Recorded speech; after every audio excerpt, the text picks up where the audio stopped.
दत्ता नाईकरे. माझी आत्ताच नुकत्याच झालेल्या सहकार परीक्षेमधून सहकार अधिकारी श्रेणी अ पदी निवड झालेली आहे.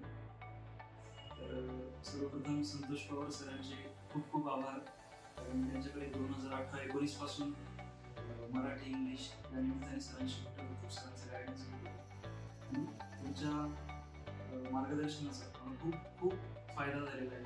बऱ्याचदा PSI मेन्स इंटरव्ह्यू दिलेला आहे, राज्यसेवा मुख्य परीक्षा दिलेली आहे, कॉलेज तर प्रत्येक वेळी म्हणजे माझा स्ट्रॉंग पॉईंट हा असायचा की मराठी इंग्लिशचा हा जो पेपर असायचा त्याच्यावर माझी कायम प्रमाण राहिलेली आणि आता पण मला सरळ सेवेतून जे काही पद मिळेल, माझं अजून 2 ठिकाणी सिलेक्शन पण झालेलं आहे.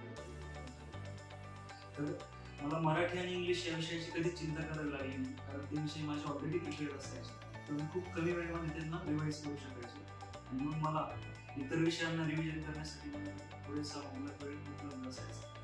माझा 2019 सालच्या टेस्ट सिरीजचा वैयक्तिक असा अनुभव आहे की त्या टेस्ट सिरीज नंतर मला कधीच त्या पेपरचं टेन्शन राहिलं नाही. त्यावेळेस मला PSI मुख्यला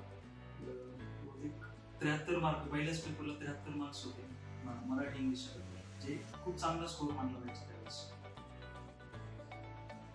बाकी या प्रवासात तर मला मागच्या 7-8 वर्षांमधला प्रवास आहे या BSc परतला.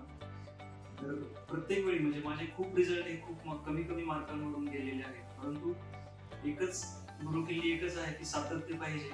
सातत्याशिवाय दुसरं काहीच नाही म्हणजे. आणि आताच मिळालेले यश हे खूप अनपेक्षित आहे, कारण आपले किती एफर्ट्स असेल तरी थोडंफार काही आपल्याला काही पॉईंट फ्रॅक्शन याचं सुद्धा एक आपल्याला मदत होत असते आणि त्याच्यातूनच आज मी राज्यात 4था रँकिंग परीक्षा उत्तीर्ण झालेला.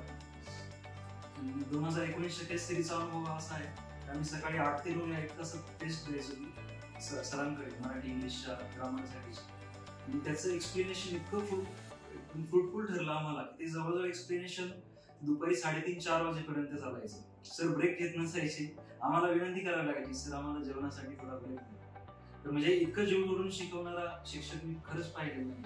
आम्ही त्यावेळेस फी पण काही खूप दिली नव्हती, कारण आम्हाला नंतर कळलं की सर इतकं काही देतात त्याच्यामध्ये की सरांनी खूप जास्त दिलं आम्हाला. आणि तिथून पुढे जे बॅकग्राऊंड तयार झालं तर इंग्लिश मराठीसाठी मला दुसरं काही पाहावं लागलं नाही. त्याच सोर्सेसवर मी आजही टिकून आहे. तर सरांचे खूप आभार आणि त्यांचं माझ्या यशामध्ये खूप मोठं योगदान आहे.